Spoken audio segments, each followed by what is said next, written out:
Hello बच्चों, स्वागत है आप सबों का मेरे YouTube चैनल पे। मेरा नाम निखिल है और आज के क्लास में हम लोग देखने जा रहे हैं बहुत ही इंपॉर्टेंट टॉपिक जिसका नाम है इलेक्ट्रिक फील्ड्स के कारण। अभी तक हम लोगों ने चार्जेस के कंसेप्ट को समझ लिया है, लेकिन इलेक्ट्रिक फील्ड इसलिए इम्पॉर्टेंट है क्योंकि ये सारा जो इलेक्ट्रोस्टैटिक फोर्स होता है, आपका जो मल्टीपल चार्जेस के कारण फोर्स लगता है, ये सब होता है इलेक्ट्रिक फील्ड के कारण।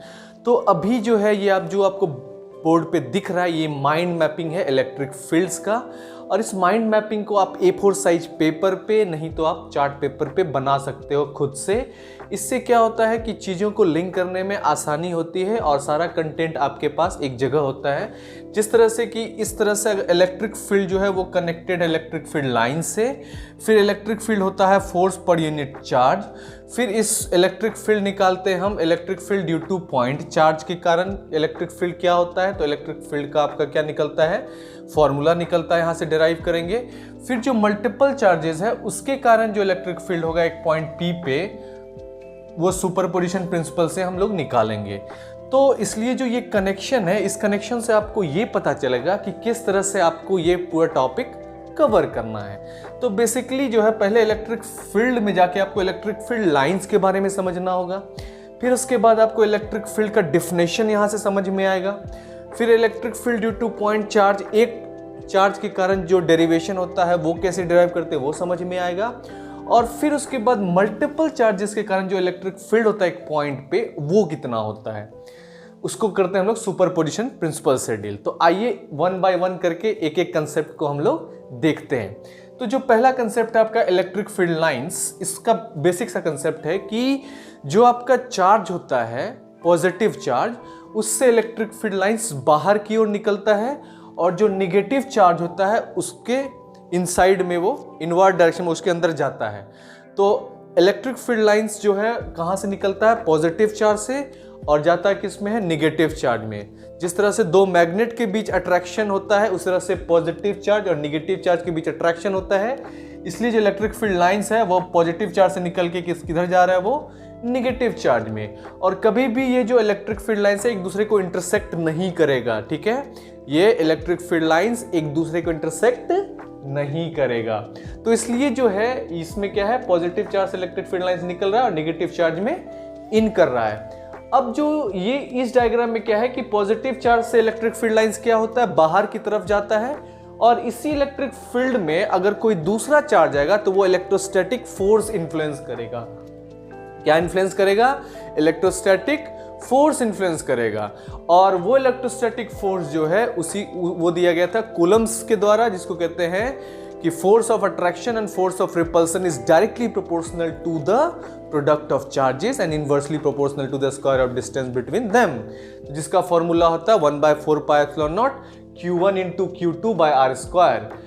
तो और जो ये जो आपका क्या है, नेगेटिव चार्ज, उसके इनवर्ड डायरेक्शन, अंदर की डायरेक्शन में क्या जाता है, आपका इलेक्ट्रिक फील्ड लाइंस जाता है।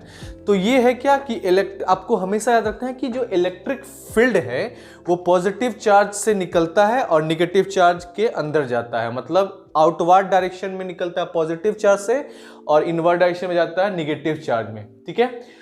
अब ये जो इलेक्ट्रिक फील्ड लाइंस है, इसी इलेक्ट्रिक फील्ड लाइंस के कारण अगर कोई दूसरा चार्ज आता है तो उसमें होता है इलेक्ट्रोस्टैटिक फोर्स एक्सपीरियंस। तो इसलिए जो डेफिनेशन हो जाता है इलेक्ट्रिक फील्ड का वो हो जाता है फोर्स पर यूनिट चार्ज। क्या हो जाता है इलेक्ट्रिक फील्ड का डेफिनेशन सॉरी।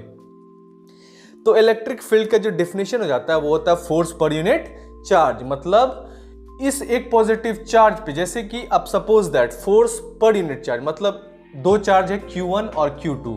तो यहां पे देखना है सोर्स चार्ज। सोर्स चार्ज मतलब जो इलेक्ट्रिक फील्ड लाइन जहां से निकल रहा है। तो हमने इस चार्ज Q1 को मान लिया सोर्स चार्ज। अब इससे इलेक्ट्रिक फील्ड लाइंस बाहर की ओर निकल रहा है। तो इस इलेक्ट्रिक फील्ड में अगर कोई दूसरा चार्ज, जैसे सपोज दैट Q2, जिसको टेस्ट चार्ज कहेंगे, वो आएगा तो वो एक्सपीरियंस करेगा एक फोर्स, इलेक्ट्रोस्टैटिक फोर्स, जिसको हमने यहाँ पे F से रिप्रेजेंट किया है। और ये इलेक्ट्रोस्टैटिक फोर्स चूंकि यहाँ पॉजिटिव और पॉजिटिव है तो ये रिपल्सिव होगा नेचर में, इसलिए फोर्स का डायरेक्शन उधर होगा और इसके बीच का डिस्टेंस क्या है, R हो जाएगा। तो इसलिए फोर्स बाय दिस चार्ज, तो फोर्स पर यूनिट चार्ज, तो यूनिट चार्ज कौन सा है, ये Q2, तो ये जो है Q2 हो जाएगा।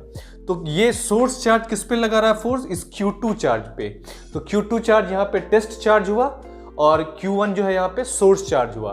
तो इलेक्ट्रिक फील्ड का जो डिफिनेशन होता है फोर्स पर यूनिट चार्ज, उसको हम लोग लिख देते हैं फोर्स पर यूनिट चार्ज।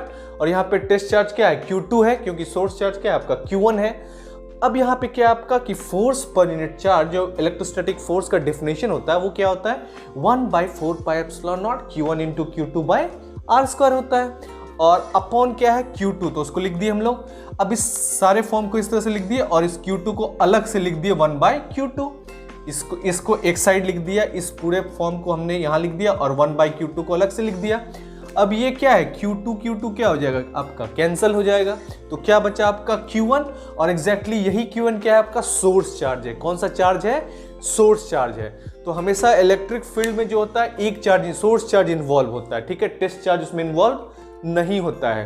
तो इसलिए यहाँ पे electric field due to point charge जो है वो हो जाएगा कितना, 1/4πε0 Q1/r²। क्या हो जाएगा, 1/4πε0 Q1/r²।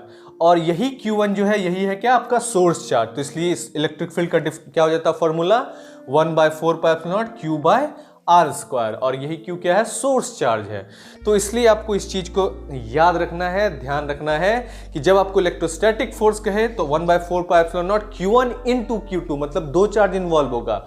और जब आपको कहा जाए क्या इलेक्ट्रिक फील्ड, तो एक चार्ज इन्वॉल्व होगा 1/4πε0 Q/r²।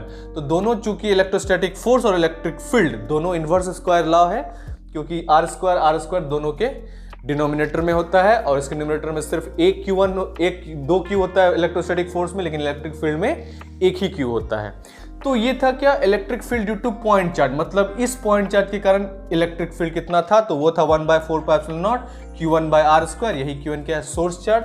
तो ये हो गया 1/4πε0 Q source charge by r²। अब बात आती है कि अगर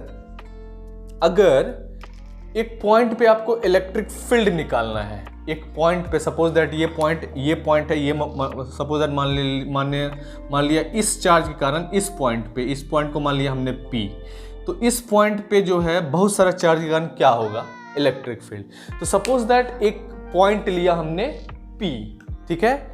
अब इसी पॉइंट P पे इस Q1 प्लस Q1 चार्ज के द्वारा इलेक्ट्रिक फील्ड क्या होगा, इस प्लस Q2 चार्ज के द्वारा इलेक्ट्रिक फील्ड क्या होगा, इस प्लस Q3 चार्ज के द्वारा इलेक्ट्रिक फील्ड क्या होगा, इस प्लस Qn चार्ज के द्वारा इलेक्ट्रिक फील्ड क्या होगा।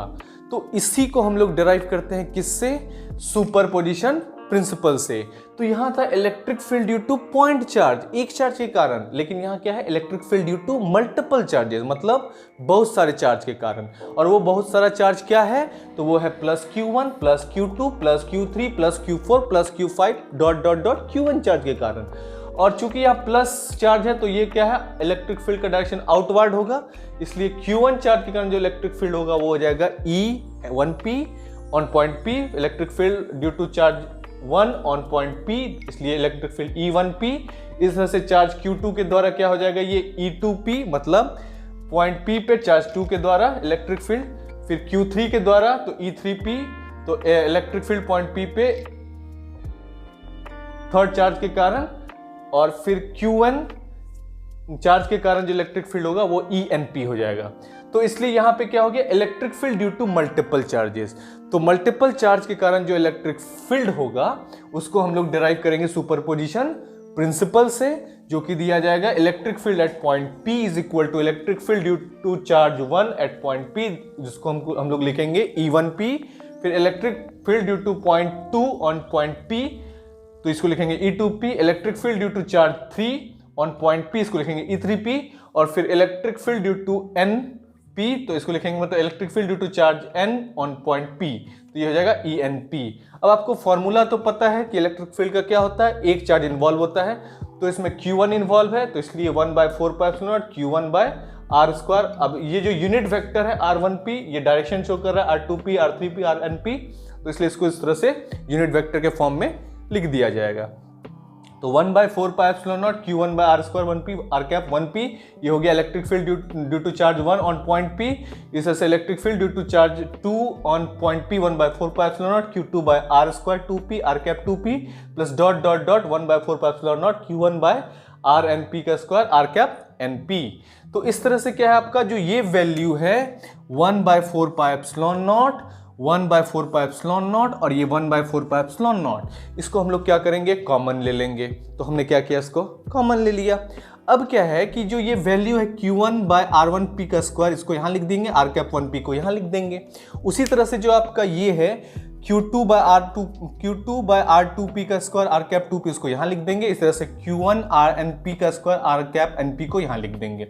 तो सारा वैल्यू लिखने के बाद अब देखिए यहाँ पे क्या है, 1 चार्ज से कहाँ से स्टार्ट है, चार्ज 1 से, Q1, Q2, Q3, Q4, Q5, Q6, Qn।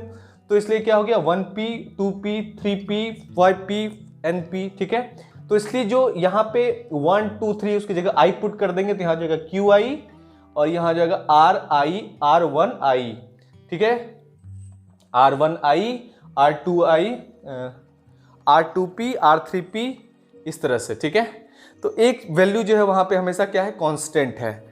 एक वैल्यू क्या है आपका, ये वेरी कर रहा है, एक वैल्यू कांस्टेंट है। तो यहाँ पे ये ऐसे नहीं होगा, ये हो जाएगा I इंटू P, इस तरह से, ठीक है, R⁻I, ये फर्स्ट वैल्यू चेंज कर रहा है और ये P।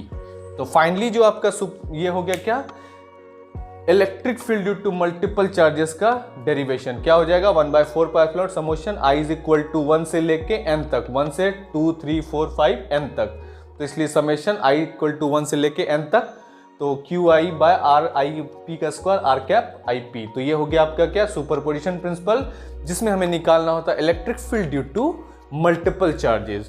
तो electric field due to multiple charges का क्या हो गया फॉर्मूला, ये हो गया 1/4 pi epsilon summation I equal to 1 to the power n QI/RIP के स्क्वायर, R⁻IP। तो ये आपने सुपरपोजिशन प्रिंसिपल डेराइव कर लिया। तो बेसिकली क्या है, इससे आपको एक जगह माइंड मैप हो गया कि इलेक्ट्रिक फील्ड जब भी आपको पढ़ना तो उसमें याद रखना है इलेक्ट्रिक फील्ड लाइंस क्या होता है। इलेक्ट्रिक फील्ड हमेशा जो है वो निकलता है पॉजिटिव चार्ज से और अंदर जाता है निगेटिव चार्ज में। इसलिए इस डायग्राम में आपको दिखाया गया है कि पॉजिटिव चार्ज से इलेक्ट्रिक फील्ड लाइंस बाहर की ओर जा रहा है और निगेटिव चार्ज में अंदर की ओर जा रहा है। उसके बाद हमने क्या देखा कि इलेक्ट्रिक फील्ड जो है, चूंकि इलेक्ट्रिक फील्ड के कारण इलेक्ट्रोस्टैटिक फोर्स लगता है, तो इसलिए इलेक्ट्रिक फील्ड का डेफिनेशन ये होता है फोर्स पर यूनिट चार्ज, इसलिए हमको लिखते हैं फोर्स पर यूनिट चार्ज। अब ये फोर्स पर यूनिट चार्ज जो होता है ये क्या होता है, तो ये Q1 जो है सोर्स चार्ज है और इसके इलेक्ट्रिक फील्ड के कारण इस टेस्ट चार्ज Q2 पे लगता है क्या, फोर्स, इलेक्ट्रोस्टैटिक फोर्स, इसलिए फोर्स पर यूनिट चार्ज। अब इस फोर्स का डेफिनेशन ये होता है इलेक्ट्रोस्टैटिक फोर्स का, और बाय Q2, जिसमें Q2 कैंसिल होके ये हो जाता है 1/4 पाई एप्सिलॉन Q1/R², और यही Q1 क्या है, सोर्स चार्ज है, इसलिए 1/4 पाई एप्सिलॉन Q/R²। तो इलेक्ट्रोस्टैटिक फोर्स में आपका 2 चार्ज इन्वॉल्व है, इलेक्ट्रिक फील्ड में एक ही चार्ज इन्वॉल्व होता है। तो फाइनली आपका ये इलेक्ट्रिक फील्ड का फॉर्मूला हो गया। तो ये हो गया electric field due to point charge, मतलब एक चार्ज के कारण। अब इलेक्ट्रिक फील्ड मल्टीपल चार्जेस के कारण होगा, तो हमको क्या है, सेपरेटली सारे चार्ज के कारण इलेक्ट्रिक फील्ड अलग अलग करके निकालना होगा। तो इसमें आपको क्या है, चार्ज वेरी करेगा, Q1 के द्वारा अलग है, Q2 के द्वारा, Q3 के द्वारा, Qn के द्वारा, तो उसको इस तरह से लिख देंगे। फिर उसमें कॉमन 1/4 पाई एप्सिलॉन नॉट आएगा और बाकी को एज इट इज उतार देंगे, जो वेरी करेगा उसके जगह I पुट कर देंगे और फाइनली इसको समेशन I इक्वल टू 1 से n तक लिख देंगे। So this is all about your electric field. अगर आप इसको अपने चार्ट पेपर या फिर A4 साइड पेपर पे बना लोगे तो ये आपके लिए बहुत, या फिर अपने नोट्स में लिख लोगे तो that will help you a lot. So I hope you have understood the concept of electric field through this mind mapping style. So if you like this style, so please do like and subscribe the channel so that you can get regular updates on your YouTube channel. So thank you so much for the today's class. See you in the next class. Bye bye and all the very best for your exam.